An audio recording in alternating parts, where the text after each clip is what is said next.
കോഴിക്കോട് വിലങ്ങാട് ഉരുൾപൊട്ടൽ തകർന്ന് ജലസംഭരണി പുനഃസ്ഥാപിക്കാത്തതിനാൽ ജലക്ഷാമം നേരിട്ട് വായാട് നഗറിലെ ജനങ്ങൾ. വായാട് 45ഓളം കുടുംബങ്ങൾ ഇപ്പോൾ ഉറവ വെള്ളമാണ് ഉപയോഗിക്കുന്നത്. പ്രദേശവാസികളെ വിലങ്ങാട് ടൗണുമായി ബന്ധിപ്പിക്കുന്ന വായാട് പാലവും തകർന്ന നിലയിലാണ്. 45ലധികം കുടുംബങ്ങളിലെ 250ഓളം ആളുകൾ ആശ്രയിച്ചിരുന്ന ജലസംഭരണിയാണ് ഉരുൾപൊട്ടലിൽ തകർന്നത്.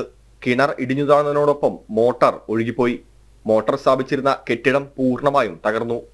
വിലങ്ങാട് പുനരധിവാസം പ്രഖ്യാപനത്തിൽ മാത്രം ഒതുങ്ങിയതോടെ വായാട് നഗറിലെ ജനങ്ങൾക്ക് കുടിവെള്ളം കിട്ടാക്കനിയായി.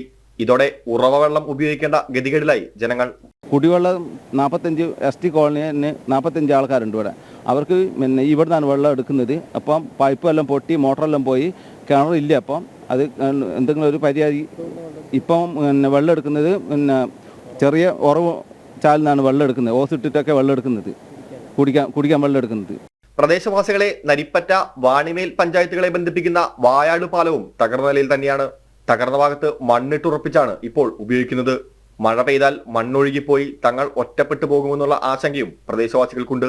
ഉരുൾപൊട്ടലുണ്ടായപ്പോൾ പാലം തകർന്നത് മൂലം 15 ദിവസം വായാട് നഗറിലെ ജനങ്ങൾക്ക് പുറം ലോകവുമായി ബന്ധപ്പെടാൻ കഴിഞ്ഞില്ല.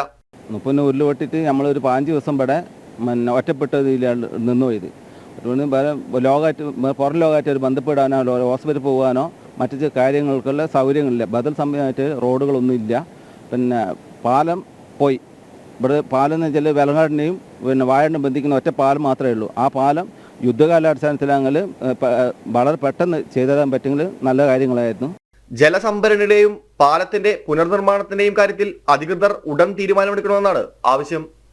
ജനം, കോഴിക്കോട്.